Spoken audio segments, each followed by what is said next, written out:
We've all heard of Uber. Maybe we know multiple people participating in what's been dubbed the gig economy, whether it's for Uber or some other type of gig work.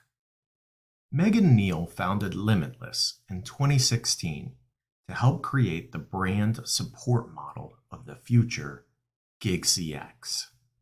While gig work is a significant trend in the workforce, GigCX is more than just workforce flexibility. It's a way to leverage loyal customers who are experts in your brand to help other customers and get rewarded for doing so. This week, we touch on how GigCX differs from flexible work like delivery services, how GigCX improves efficiencies in ways impossible in traditional support models, how training and certification works in a GigCX model, how AI enhances the effectiveness of GigCX, how the size of the customer base affects GigCX, and the three primary factors that drive experts to participate in GigCX. Let's get to it.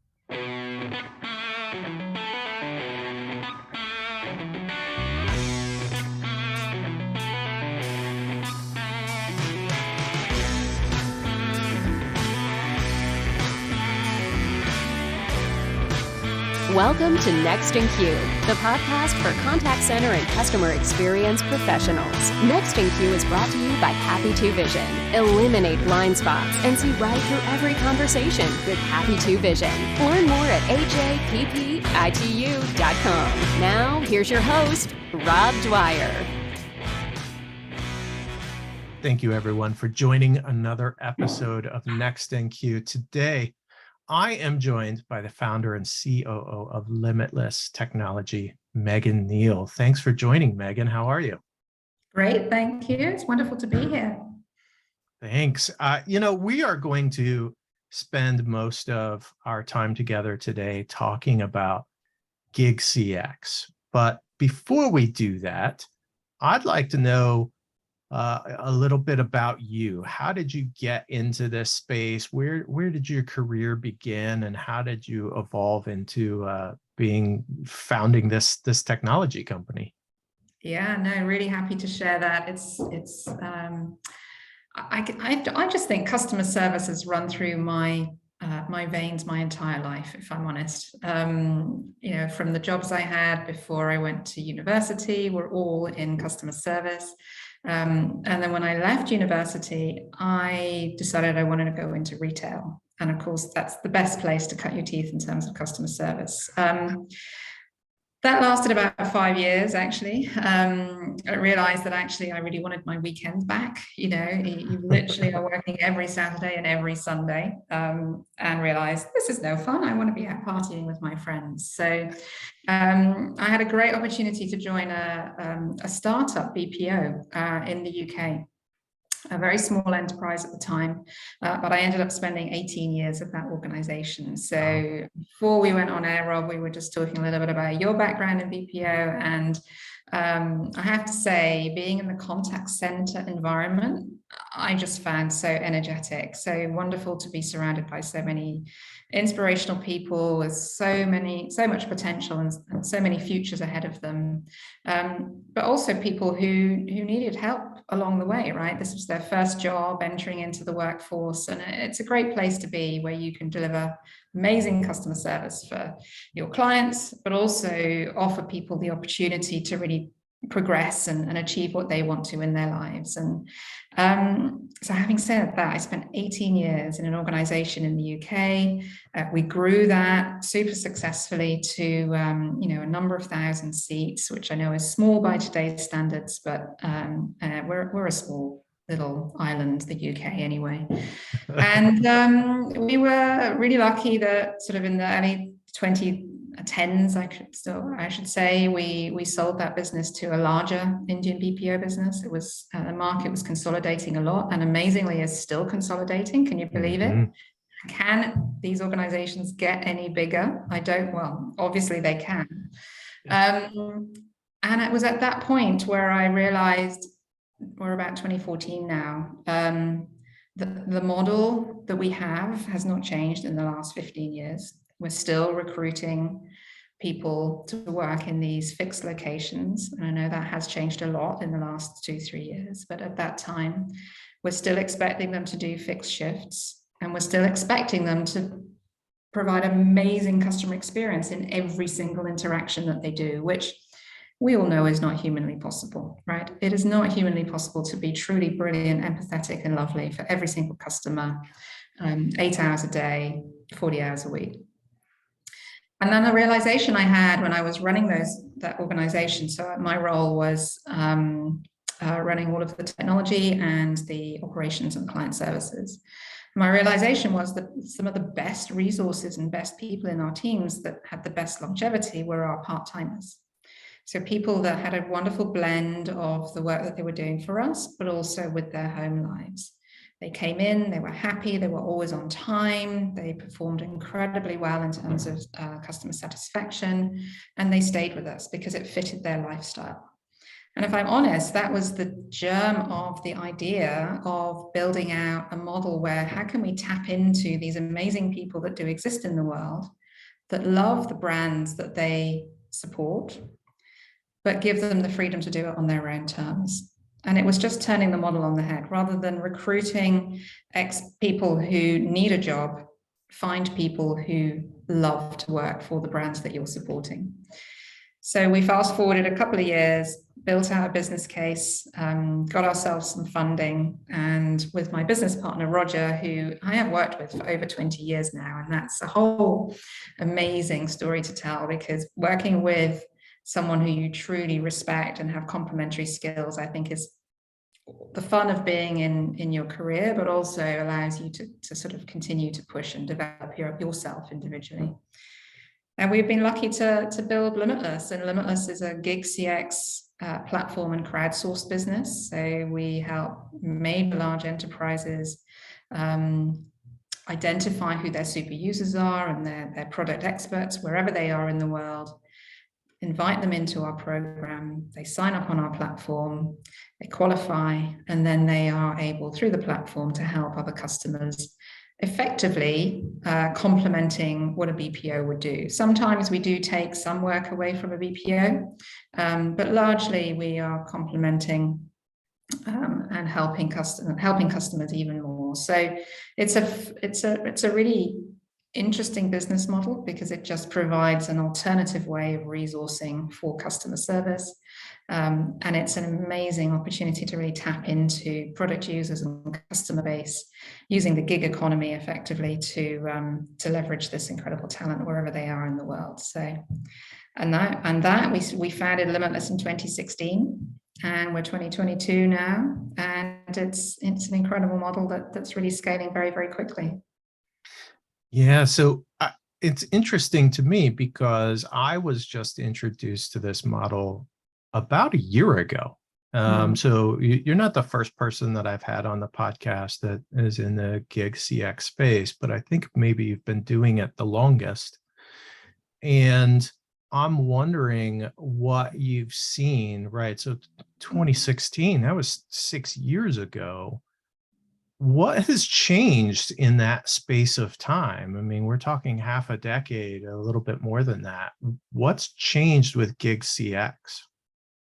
Yeah, so I think there's been a number of what I would call macroeconomic changes. The pandemic being one of them has completely turned everything on its head in terms of the workforce's expectation for flexible working and remote working. So we foresaw that anyway. I mean, the trends already in 2015, 2016 about the growth of freelancing were already exponential. I think 50% of the US workforce in the next 2 or 3 years will be engaged in some form of freelancing as a way of earning either their primary income source or an extra income source. So the need is there. It's just accelerated significantly because of the pandemic. I think the other macro factor is the looming recession that we have, the cost of living that is increasing significantly. So people ultimately, as well as wanting flexibility in their life, have a need to earn more money. and want to do it in a way that fits with their lifestyle. So being able to blend multiple roles, freelance roles, on top of their other primary income source or just instead of it is a very, very big trend that we're seeing. If I look at the organizations that are looking to adopt a GigCX model, the trend is it's just becoming tougher to be competitively or differentiate competitively. Everyone has always, over the last 20 years, wanted to do more with less. That's never changed, and it's never going to change. But there's only so much efficiency that you can squeeze out of a traditional bricks and mortar model. So therefore, you need to look for a more radical change in order to drive those efficiencies. And moving to a pay-as-you-go, pure outcome, successful outcome-based model like GigCX gives organizations that kind of extra lift and incentive to change their models. So it's coming from two sides. It's coming from the supply side, which is the people. They are demanding this type of work, but it's also coming very much from the need for the enterprise to change its model in a quite radical way in order to stay competitive in their market. Yeah, that makes sense. So you touched on this a little bit, but I wonder if you can dive into a little bit how different GigCX is versus other gig roles, right? So if I drive for Uber, I'm coming in, really the only skill I need is to know how to drive. Yeah. Uber does the rest of it for me. But I heard you touch a little bit on finding people that already understand the brand. So can you talk about that more and what's different about GigCX? Yeah, I think you're absolutely right. If you look at where gig has been experienced such high growth over the last 10 years in the rideshare apps like Uber, or in the delivery, whether it's Deliveroo in the UK or Uber Eats, etc. in the US, those types of roles have, as you say, not required a huge amount of skill, and therefore it's attracted a certain type of individual that can afford that time and wants to do that work with that level of flexibility. Where we are seeing the evolution of gig or flex working now is actually sort of leveraging the knowledge and skills that individuals have. So kind of like a knowledge gig worker rather than just a physical gig worker of delivering a product or a person. And that's been really attractive because it allows you to tap into a whole different host of resources and talent that exist in the world. So you're absolutely right. In our model, we work with our large clients to identify who their product users are. They may be loyal customers. They may be certified experts. So Microsoft, for example, it could be people who are certified on Microsoft products and services. eBay, it could be, for example, and it is with us, people who have been eBay sellers for a number of years. We have experts on our platform who've been selling on the eBay platform for over 20 years. Now, it would be impossible to attract someone like that to come and work in a call center or in a work from home model. They're not going to do that. But to give them an opportunity using our app to tap in on an on-demand basis with just no prerequisites. They never have to sign up to any schedule. They're never penalized for not turning up. They literally just notified when there are tasks to do, and they bring all their knowledge to bear. That being said, so people do come with this inherent knowledge. That's definitely one of the significant benefits of GigCX, which significantly improves your speed to competency. I think we all know in a traditional model, the speed to competency is long because you are taking people who have customer service skills perhaps, but don't know anything about the product or service they're going to be supporting. It's not their fault, it's just, and they need to be trained. Whereas in a GigCX model, you are identifying the inherent product knowledge, the empathy of what it is like to be a customer and therefore to be able to relate to another customer experiencing similar problems, and customer service skills. So that is all being checked for at the point where they're signing up with Limitless. And then they have to go on to prove that they have the ability to take on additional learning so that they can be compliant according to the company's business processes. So they go through e-learning modules. So it's not training, it's learning.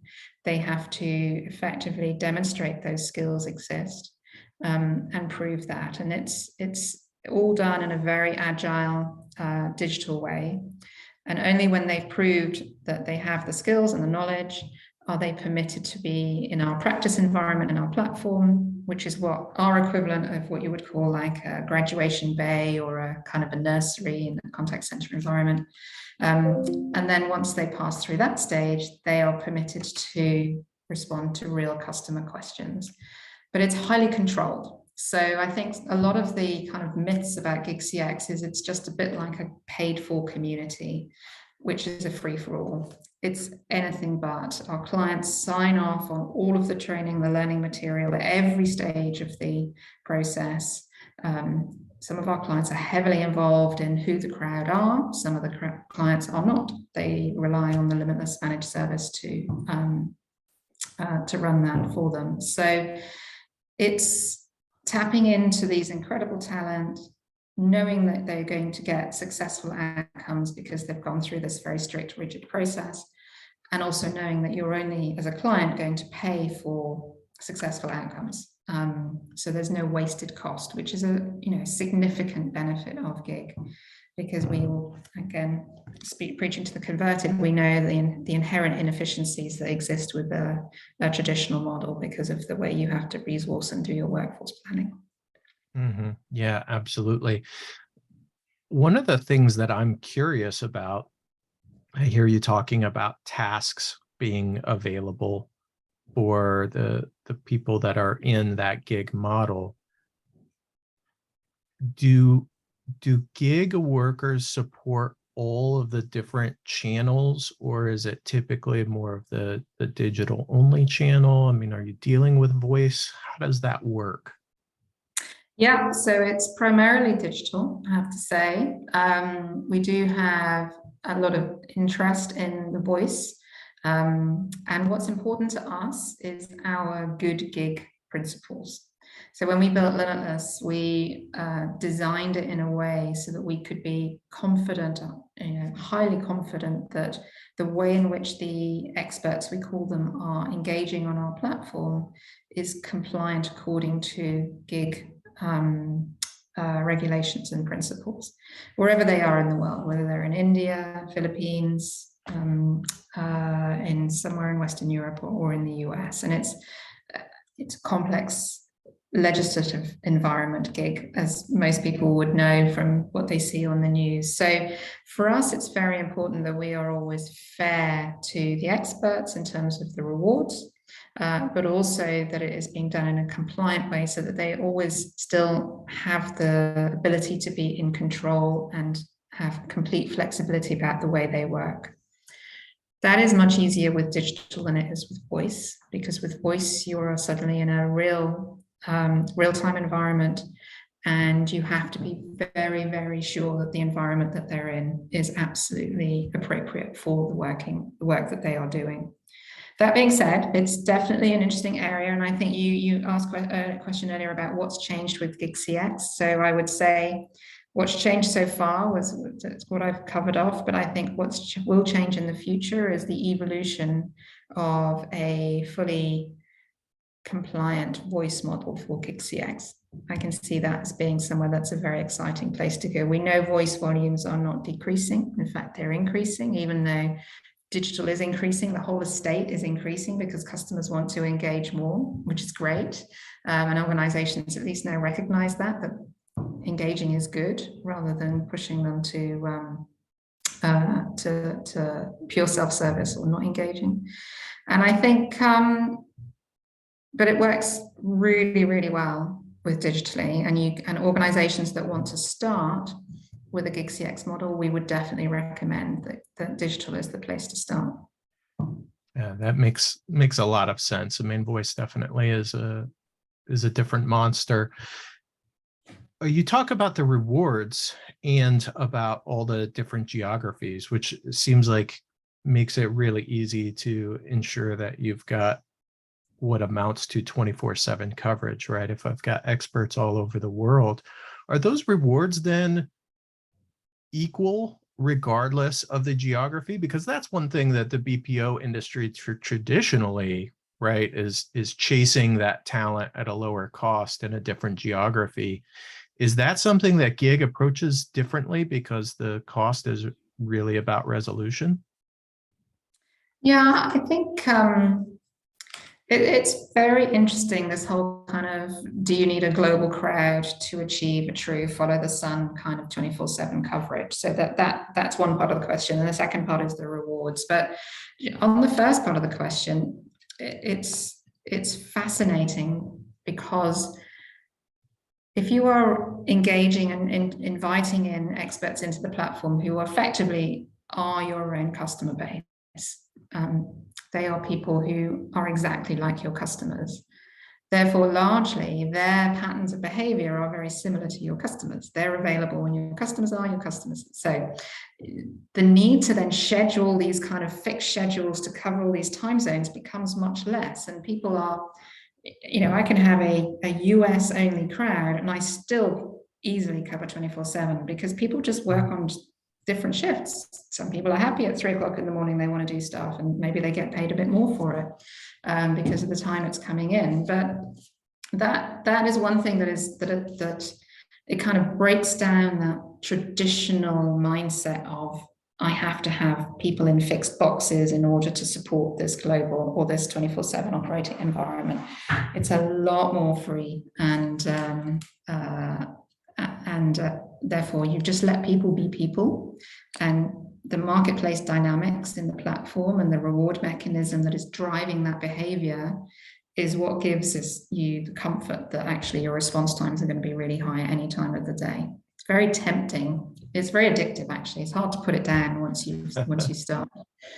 On the reward question, it's a really good question, because ultimately part of our good gig principle is about making sure we reward fairly in whatever market you're in.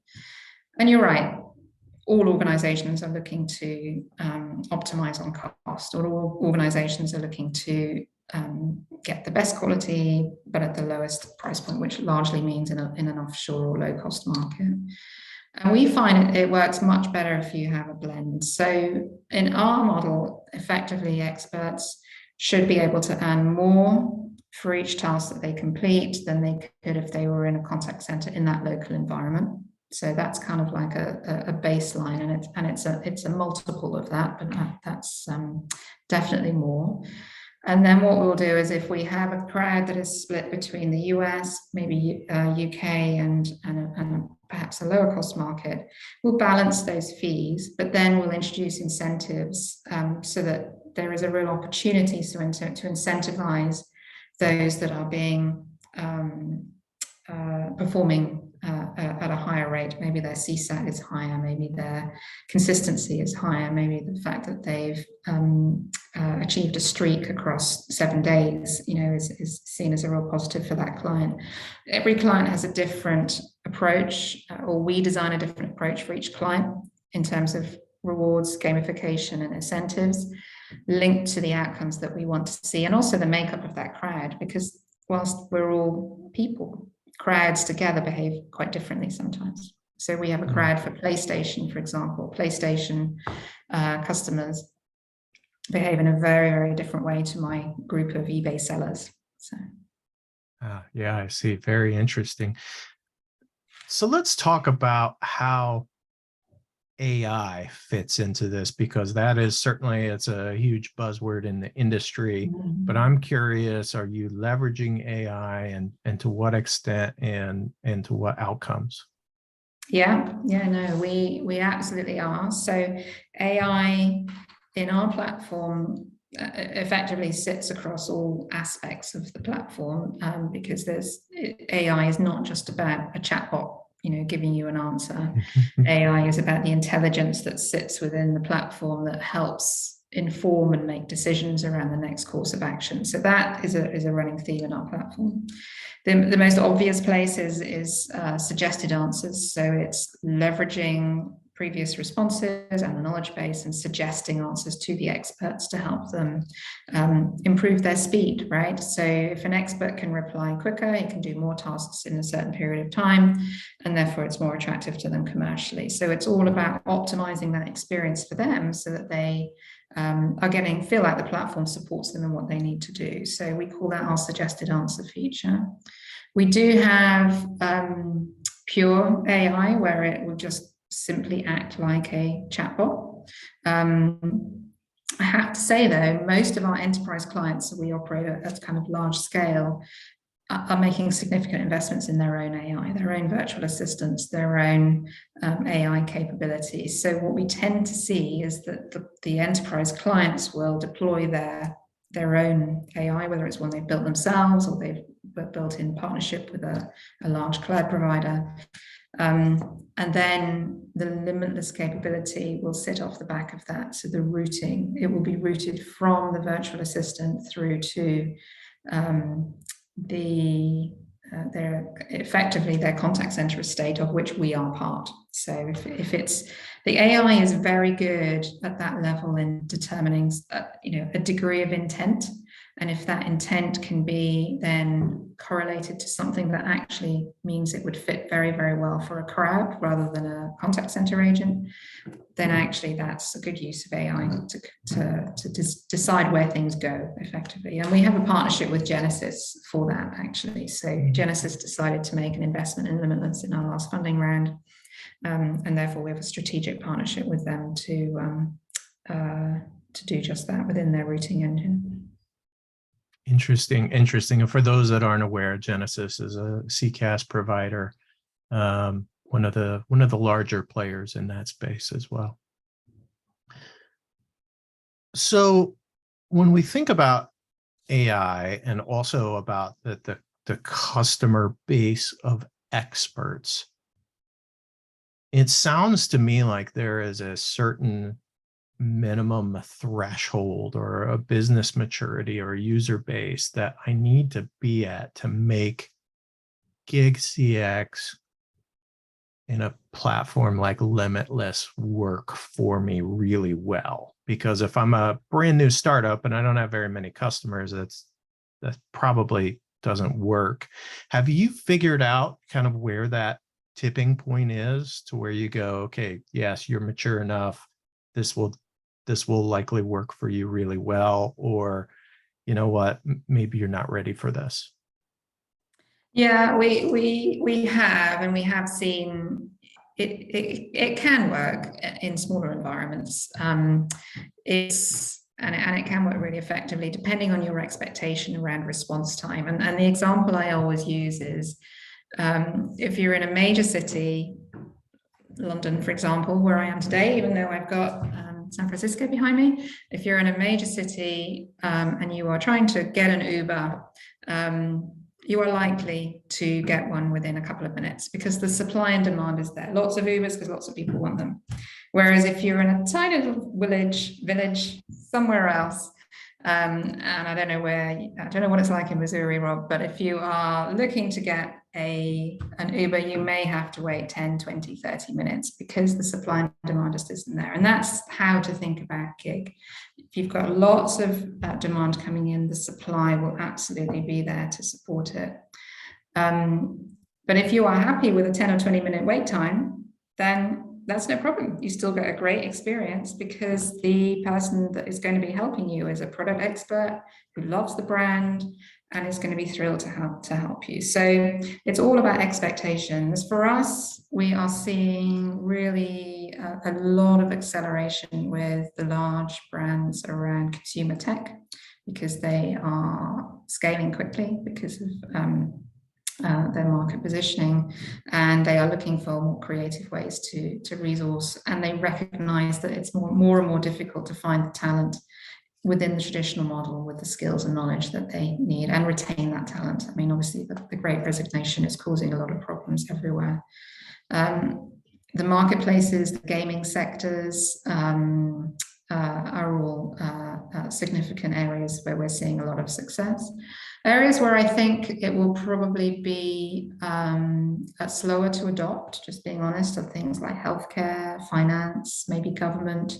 Just, there's more compliance requirements, more regulations to consider. And I think those are the markets. They'll get there because ultimately, I think in 10 years' time, 20 years' time, maybe we'll all be freelance, right? Maybe none of us will have a real job, and we'll all be blending different things and making up our work portfolios like that. So I do think there are certain sectors where it's the adoption is better, right, or higher and quicker right now. And it's certainly, it can work at any scale, but we tend to operate more at the enterprise scale. So what, where you are seeing 5,000 to 10,000 addressable contacts coming in per month, for example. Yeah, no, that makes a lot of sense. You actually kind of went straight into my next question, which was, maybe some businesses that aren't ready for this for whatever reason. And so you definitely addressed that. I wonder if there are geographic adoption differences. So I think, right, you're in the UK, I'm in the US. One of the things that I think is very different about the US labor market versus a lot of other labor markets is how we handle typically health insurance, which is often tied to full-time employment. Even though we have some other options now outside of employer-based insurance, it's not the same as, for instance, Canada or the UK.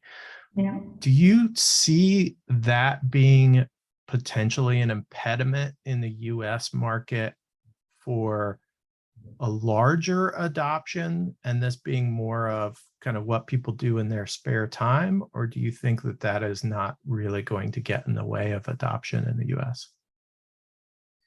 I think the trends of freelancing are so aggressive in America. There's a reason there, because people are looking for more ways to earn incremental money to top up their earnings. So I would say that trend is already there.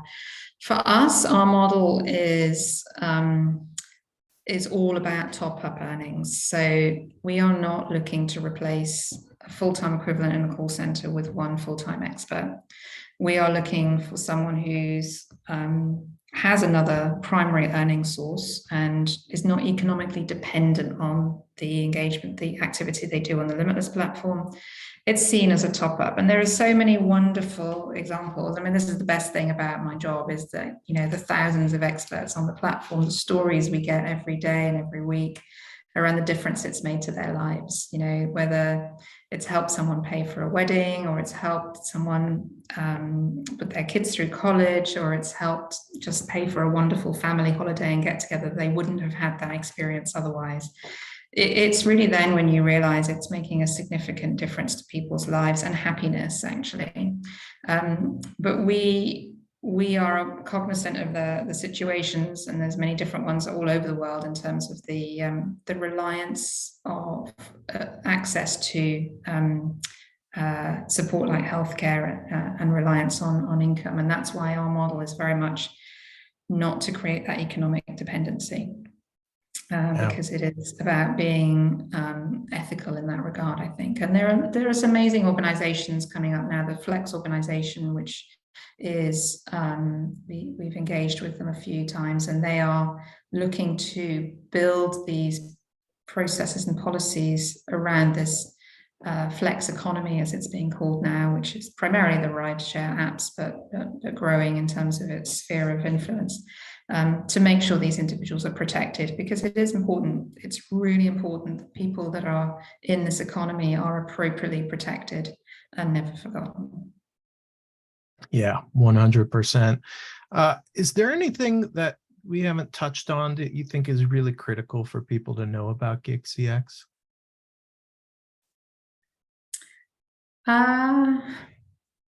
I mean, I think I would say this, but it's just such an exciting area. I mean, having been in the industry for so long, with the challenges that I had day in, day out, and really feeling like I was on a merry-go-round of I'm just doing the same thing, hoping for a different outcome, is just if you if you want to find a way to tap into a very different pool of talent, that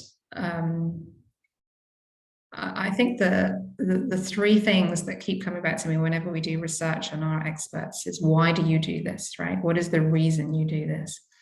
And there are three primary factors, and no one's more important than the other. But the first is they do it and they stay doing it because they love the brands that they're supporting. The second is they do it because they love helping people, and they get a kick out of helping people. And I think none of us stay in customer service unless that is something that is in you. And then the third is because they are rewarded fairly.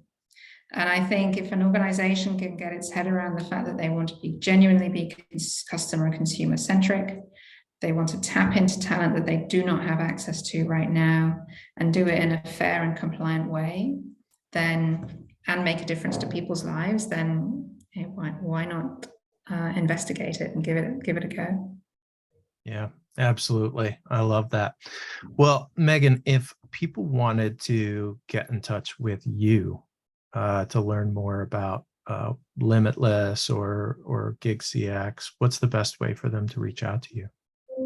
So I'm really happy to help anyone about anything, right? So if anyone wants to ask a question about starting a business or anything CX or Limitless or just me, LinkedIn is the easiest way. So do, just drop a note and say that you've seen this podcast, and I'll connect. And yeah, really happy to arrange any further conversations. Wonderful. Well, Megan, it has been my pleasure having you. Thanks for joining Next in Queue. I really appreciate it. Thank you so much for the opportunity.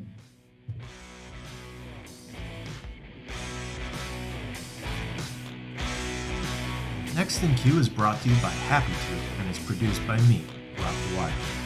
If you enjoy this podcast, please subscribe in iTunes or your favorite podcast app and rate it. But more importantly, please tell just one person about this podcast. Word of mouth is the best way for people to discover new content.